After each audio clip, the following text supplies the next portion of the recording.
En menos de 10 segundos ya tengo pistas de por qué te duele la mandíbula. ¿Sabías que antes de preguntarte dónde te duele, tu cuerpo me da una información muy importante? En los primeros 10 segundos tu cuerpo me da información muy importante que ni siquiera te imaginas. Cuando un paciente entra en consulta, lo primero que no hago es tocarle la mandíbula. Primero es observar cómo camina, si los hombros los mantiene alineados, si la cabeza está ligeramente inclinada.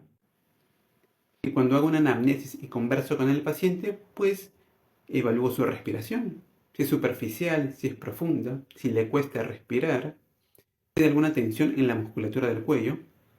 Y todos esos aspectos me dan información muy importante para poder evaluarle con mayor precisión. Mi trabajo consiste no solo en evaluar dónde duele, sino saber las interrelaciones de tu mandíbula con el resto del cuerpo y encontrar la causa de tu dolor, ya sea de mandíbula o de cabeza. ¿Te gustaría saber cómo tu forma de moverte está relacionada con tu dolor mandibular o de cabeza? Escribe la palabra evaluación y me contacto contigo personalmente.